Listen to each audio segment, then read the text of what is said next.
জঙ্গি হয় বিশ্বাসে, জঙ্গি হয় চিন্তায় এবং কর্মে। যারা উগ্রবাদী কাজকর্ম করবে বাংলাদেশের বুকে তারাই জঙ্গি। এই নজিরবিহীন ধৈর্য প্রমাণ করেছে বাংলাদেশের মানুষরা। এই ধরনের ধৈর্য এবং যদি মানুষের মধ্যে শান্ত মাথায় সিদ্ধান্ত নেওয়ার ক্ষমতা বজায় থাকে, ভবিষ্যতে বাংলাদেশের বুকে পতিত সরকারের কোন প্রেতাত্মারা আর কোন ষড়যন্ত্র সফল করতে পারবে না। বাংলাদেশের বুকে সবাই দেখতে পাচ্ছে বর্তমানে দাঙ্গার ভয়। আমি দেখতে পাচ্ছি নতুন দিনের সূচনার আগমনী গান। বাংলাদেশের মানুষ যেভাবে প্রত্যেকটা পরিস্থিতি সামলাচ্ছে, যাতে এই দেশের মানুষ হিসেবে সত্যি সত্যি এখন গর্ববোধ হয়। কালকে যে পরিস্থিতি তৈরি করেছিল উগ্রবাদী সন্ত্রাসীরা এবং পার্শ্ববর্তী দেশের প্রোপাগান্ডা মেশিনগুলো, তারা বাংলাদেশের উপর দিয়ে রক্তযজ্ঞ হয়ে যেতে পারত। সরকারের উদ্দেশ্যে বলতে চাই, নাগরিক তার দায়িত্ব পালন করছে, এবার সময় এসেছে আপনারা আপনাদের দায়িত্ব পালন করুন। আমরা 5ই আগস্টের পর যে শপথ নিয়েছিলাম যে দেশ গঠনের শেষ রক্তবিন্দু দিয়ে পর্যন্ত একতা সংহতি বজায় রাখবো, দায়িত্ব পালন করবো, আমরা তাদেরকে জবাবদিহিতা দিতে হবে। আপনারা এবার জবাব দেওয়ার জন্য প্রস্তুত হন। পতিত সরকারের যত কুলাঙ্গার প্রেতাত্মারা এখন পর্যন্ত প্রশাসনকে কাজ করতে দিচ্ছে না, আমাদের সময় আমাদের ফোন ট্র্যাক করে করে খুঁজে বের করতে হতো। সেই তদন্ত বাহিনী এখন কই? সেই ডিজিএফআই এখন কই? সেই সমস্ত মেকানিজম এখন কোথায়? এখন কেন আমাদের গোয়েন্দা বিভাগ কাজ করছে না?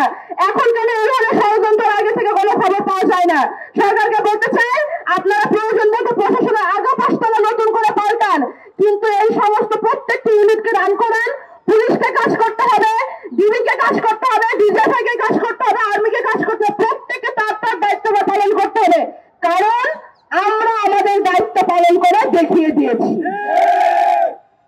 বাংলাদেশের মানুষ, আমরা যখন 5ই আগস্টের পরে যখন নতুন বাংলাদেশের স্বপ্ন দেখা শুরু করলাম, আমরা তখন বলেছিলাম যে বাংলাদেশের বুকে আজ থেকে মাইনরিটি শব্দটি উঠে গেল। সংখ্যাগুরু সংখ্যালঘু বলে আর কিছু থাকবে না। প্রত্যেকটি এই জুলাই বিপ্লব যতটা আবু সাইদের ছিল, ততটাই হৃদয় তরুয়ার ছিল। এই জুলাই বিপ্লব যতটা নাম না জানা মাদ্রাসা ছাত্র ছিল, রিক্সা চালকের ছিল, ততটাই বাবার কোলে খেলতে থাকা রিয়া গপেরও ছিল। এই জুলাই বিপ্লবে সমস্ত পেশার, সমস্ত ধর্মের, সমস্ত বিশ্বাসের মানুষের রক্ত ঝরেছে।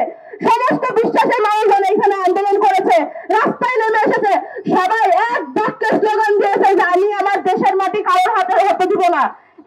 দেশের পতাকাকে এইভাবে আঁকড়ে ধরার পর বাংলাদেশের প্রত্যেকটি মানুষ ধর্ম, বর্ণ, মত, বিশ্বাস নির্বিশেষে দেশের সার্বভৌমত্বের জন্য কাজ করে যাবে। কখনো আর কোন ষড়যন্ত্রকে আমরা সফল হতে দিতে পারবো না, আমরা দেব না। আমি সাধারণ ধর্মাবলম্বী ভাই বোনদের বলতে চাই এবং একই সঙ্গে অন্যান্য ধর্মাবলম্বী যারা রয়েছেন তাদেরও বলতে চাই, আপনারা কোন উগ্রবাদী জঙ্গি সংগঠনের সাথ দেবেন না যদি তার সাথে কোনো ধর্মীয় লেবাস যুক্ত থাকে, ধর্মীয় পতাকা যুক্ত থাকে, তারপরে না। আমরা যখন আইএসএস, আল কায়েদার মতো জঙ্গি সংগঠনগুলোর বিরুদ্ধে কথা বলি, মৌলবাদীদের বিরুদ্ধে কথা বলি, তখন একই সাথে ভারতের হিন্দুত্ববাদী রাজনীতির প্রভাব যেন বাংলাদেশে না পড়ে, সেই জন্য আমরা কথা বলবো। যে কোনো ধরনের উগ্রবাদ মানেই জঙ্গি। জঙ্গি কোনো লেবাসে হয় না, জঙ্গি কোনো বক্তব্য হয় না, জঙ্গি হয় মরণে, জঙ্গি হয় বিশ্বাসে, জঙ্গি হয় চিন্তায় এবং কর্মে।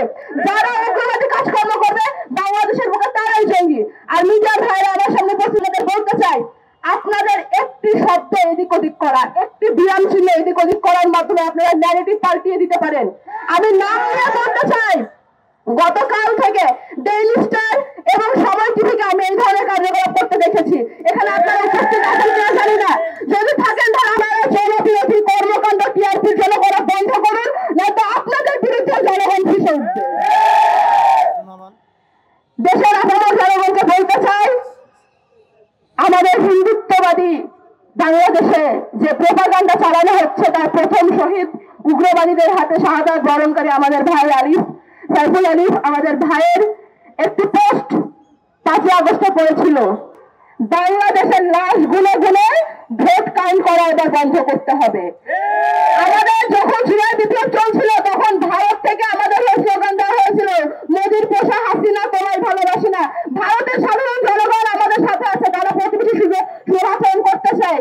শুধুমাত্র ভারতের বিজেপি সরকার তাদের হিন্দুত্ববাদী রাজনীতি বজায় রাখার জন্য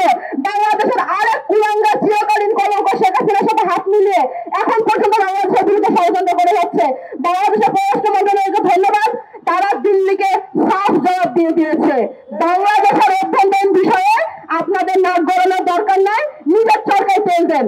একই কথা আমিও বলতে চাই, আপনি নিজের গতি বাঁচান, বাংলাদেশ নিয়ে আপনাদের চিন্তা করা লাগবে না। একই সাথে আমি আমার বক্তব্য শেষ করছি।